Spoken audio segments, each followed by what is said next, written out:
മാംഗല്യം. രചന അവതരണം മിത്രവിന്ദ. അതേ സമയം തന്നെയാണ് ജഗന്റെ ഫോൺ കോൾ അവളെ തേടിയെത്തിയത്. ഹലോ. എന്താ ജഗൻ വിളിച്ചത്? എടോ, ഇപ്പൊ ആരെങ്കിലും ഡോർബെൽ അടിച്ചിരുന്നോ? ഉം, അടിച്ചിരുന്നു. എന്നിട്ട് താനെന്താ വാതിൽ തുറക്കാഞ്ഞത്? അത് പിന്നെ പേടികൊണ്ടാണ് തുറക്കാഞ്ഞതെന്ന് ജഗനോട് പറയാൻ അവൾക്ക് ചമ്മൽ തോന്നി. എടോ, താനൊരു കാര്യം ചെയ്യ, ആ വാതിൽ തുറക്ക്. ഉം. ജാൻവി അത് പറഞ്ഞതും ധൃതിയിൽ ജഗൻ കോൾ കട്ട് ചെയ്തു. ഹലോ ജഗൻ. ഇത്ര പെട്ടെന്ന് കട്ട് ചെയ്തോ? ജാൻവി അതും മനസ്സിൽ പറഞ്ഞുകൊണ്ട് വാതിൽ തുറന്നു. ഫുഡ് ഡെലിവറി ചെയ്യുന്ന ഒരു പയ്യനാണ് അവൾക്ക് മുന്നിൽ നിന്നത്. മാഡം, ഇതിവിടെ തരാൻ പറഞ്ഞു. അവളുടെ കയ്യിലേക്ക് ഒരു പാക്കറ്റ് കൊടുത്തു ആ പയ്യൻ. ഞാനൊന്നും ഓർഡർ ചെയ്തിരുന്നില്ലല്ലോ. മേഡമല്ല, ഇവിടുത്തെ സാറാണ് ഓർഡർ ചെയ്തത്. ആണോ? ഓക്കെ. അപ്പോഴവൾക്ക് മനസ്സിലായി ജഗൻ തനിക്ക് വേണ്ടി എന്തോ ഓർഡർ ചെയ്തതാണെന്ന്. ഡോറ് ക്ലോസ് ചെയ്തു. അവൾ ആ ബോക്സ് ഓപ്പൺ ചെയ്തു. ജാൻവിക്ക് ഡിന്നറിന് വേണ്ടിയുള്ള ഫുഡായിരുന്നു അതിൽ. വെജിറ്റബിൾ ഫ്രൈഡ് റൈസ് ആയിരുന്നു ജഗൻ അവൾക്ക് വേണ്ടി ഓർഡർ ചെയ്തത്. ഒപ്പം വെച്ച് കറിയും. ജാനി ഫോൺ എടുത്തിട്ട് ജഗനെ കോൾ ചെയ്തു.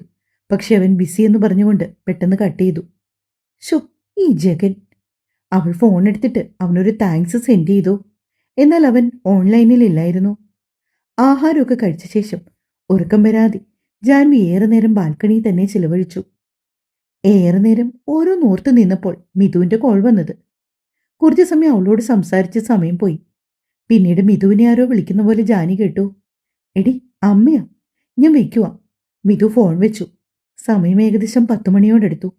അക്ഷമയോടെ അവളുടെ കണ്ണുകൾ ഇടയ്ക്കിടയ്ക്ക് ക്ലോക്കിലേക്ക് നീണ്ടു. ജഗനെ അങ്ങോട്ട് വിളിച്ച് എത്താറായി ഒന്ന് ചോദിക്കണമെന്നൊക്കെ മനസ്സിലുണ്ടായിരുന്നു. എങ്കിൽ പോലും അവൻ തിരക്കായതുകൊണ്ട് അവൾ വിളിച്ചില്ല. ബുദ്ധിമുട്ടിക്കേണ്ടെന്ന് അവൾക്ക് തോന്നി. അതേ സമയമാണ് ജാൻവിയുടെ ഫോണിലേക്ക് അബിയുടെ കോൾ വന്നത്. മിഥു പറഞ്ഞിട്ട് അവനും കാര്യങ്ങൾ അറിഞ്ഞിരുന്നു. എടി, നീ എന്തെടുക്കുവാ? ഓ, ഞാൻ ദാ ഫുഡൊക്കെ കഴിച്ചിട്ട് റൂമിലേക്ക് വന്നതേ ഉള്ളൂ. ഹസ്ബൻഡ് എവിടെ? ഞങ്ങൾ ഇവിടെ വന്ന് കുറച്ച് സമയം കഴിഞ്ഞപ്പോൾ തന്നെ ജഗൻ അർജന്റായിട്ട് ഡ്യൂട്ടി ജോയിൻ ചെയ്യണമെന്ന് പറഞ്ഞൊരു കോൾ വന്നു. അങ്ങനെ ജഗൻ ഡ്യൂട്ടിക്ക് പോയി. അപ്പൊ നീ മാത്രമേ ഉള്ളൂ അവിടെ?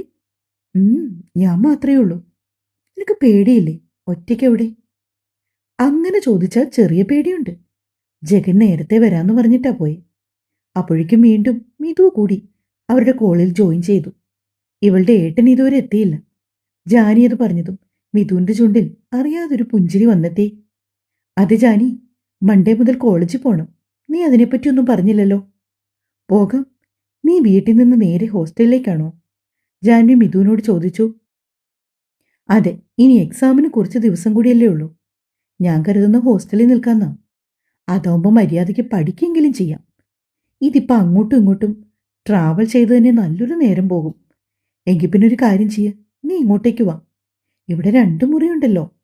ഒരു മുറി നിന്റെ ഏട്ടന് കൊടുത്തിട്ട് ഒരു മുറി നമുക്ക് രണ്ടാൾക്കും ഷെയർ ചെയ്യാം.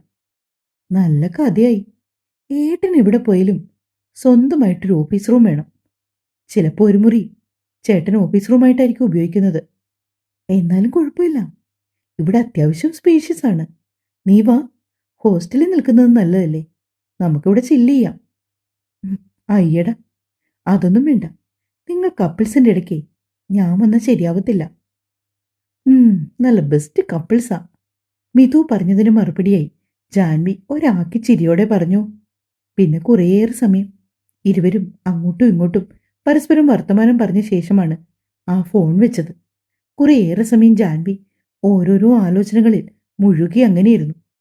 ഏകദേശം 11 മണിയോടടുക്കാറായപ്പോഴാണ് വീണ്ടും ഡോർബെല്ലിന്റെ ശബ്ദം ജാൻവി കേൾക്കുന്നത്.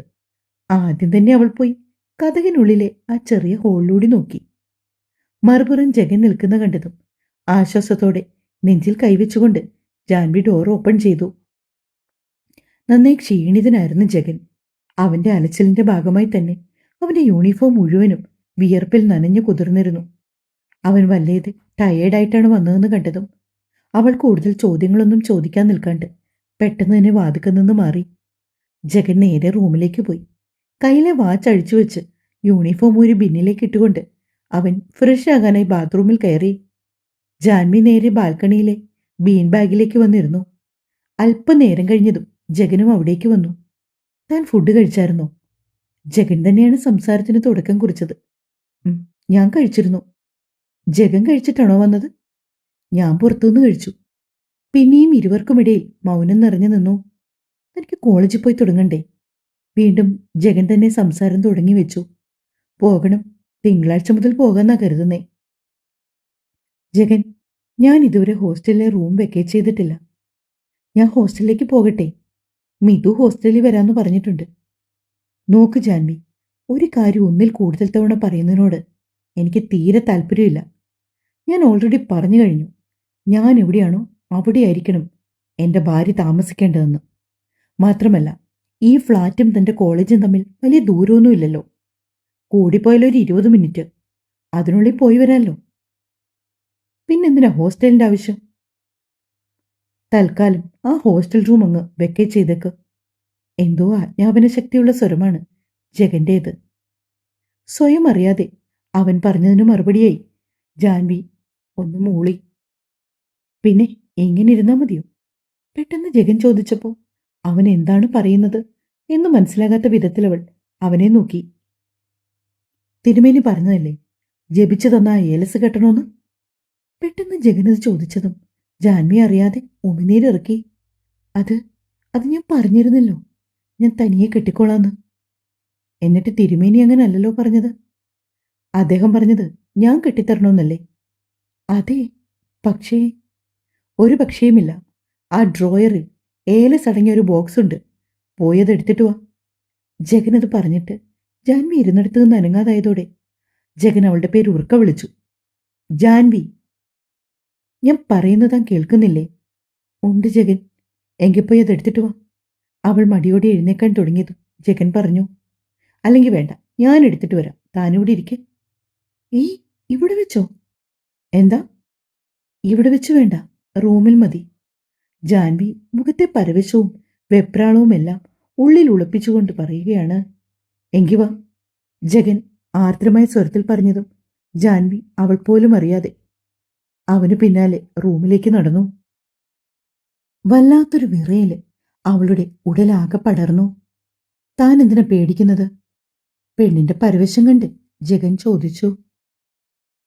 ജഗനോടൊപ്പം റൂമിലേക്ക് നടക്കുന്തോറും ജാൻവിക്ക് തന്റെ കാലുകൾ കുഴയുന്നതുപോലെ തോന്നി. താൻ എവിടെയെങ്കിലും വീണു പോകുമോ എന്നുപോലും അവൾ ഭയപ്പെട്ടു. ബെഡ്റൂമിലേക്ക് കയറി വാതിൽ ലോക്ക് ചെയ്തത് ജഗനായിരുന്നു. ജാൻവി, ജഗൻ വിളിച്ചതും അവൾ പെട്ടെന്ന് മുഖമുയർത്തി അവനെ നോക്കി. അവളുടെ മുഖത്ത് അവിടെ ഇവിടെയായി വിയർപ്പ് കണങ്ങൾ സ്ഥാനം പിടിച്ചിരുന്നു. മേൽചുണ്ടിന് മുകളിൽ പറ്റിച്ചേർന്ന വിയർപ്പ് കണങ്ങളിലേക്ക് ജഗന്റെ മിഴികൾ തടഞ്ഞു. തനിക്കെന്തു പറ്റി? താൻ എന്തിനാ ഇങ്ങനെ നെർവസ് ആവുന്നത്? അവൻ ചോദിച്ചതും ജാൻവി പെട്ടെന്ന് ഇരു ചുമലും ചലിപ്പിച്ചുകൊണ്ട് തനിക്ക് പ്രോബ്ലം ഇല്ലെന്ന് പറയുന്നുണ്ട്. താൻ എന്തിനാ ഇങ്ങനെ വിയർത്തിരിക്കുന്നത്? ചൂടെടുക്കുന്നുണ്ടോ? ചോദിച്ചുകൊണ്ടവൻ AC-യുടെ റിമോട്ട് എടുത്ത് 16-ലിട്ടു.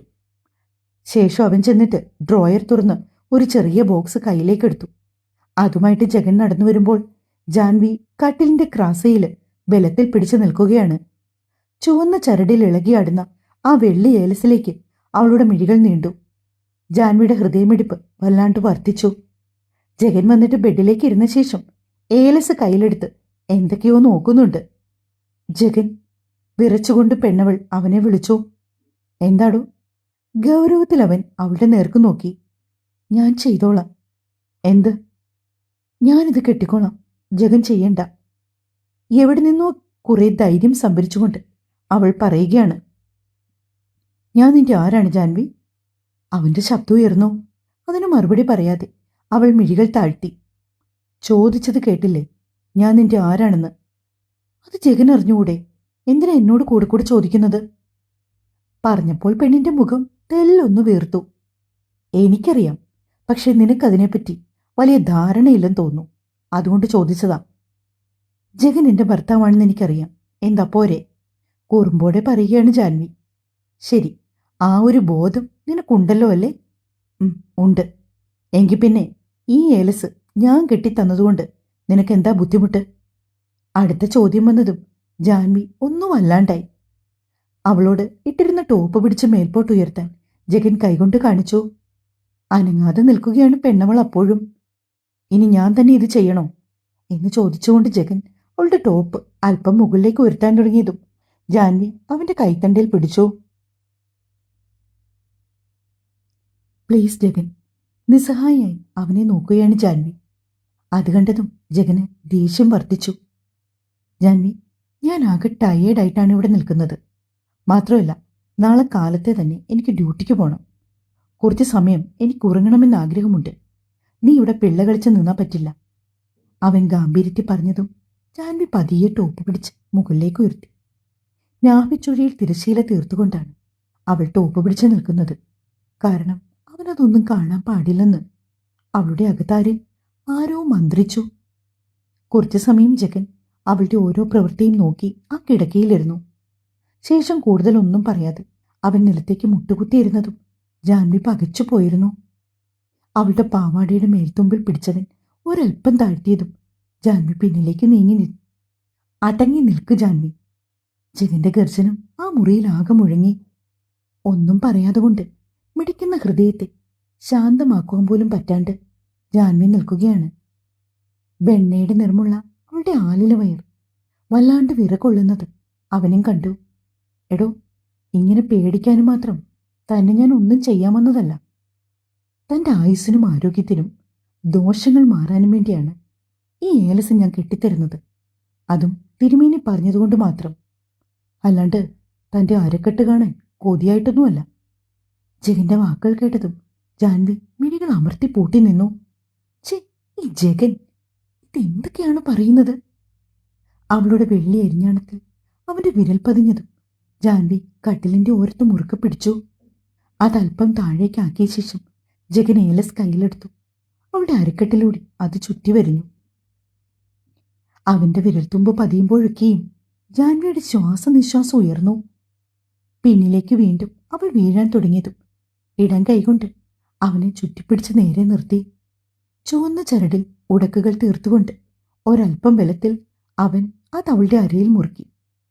അപ്പോഴേക്കും അവളുടെ വിരലുകൾ തന്റെ മുൻപിൽ മുട്ടുകുത്തിയിരിക്കുന്ന ജഗന്റെ മുടിയിഴകളിൽ കോർത്തു വലിച്ചിരുന്നു.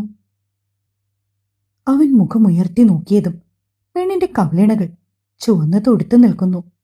തുടരും. ഇഷ്ടമായെങ്കിൽ സപ്പോർട്ട് മറക്കല്ലേ.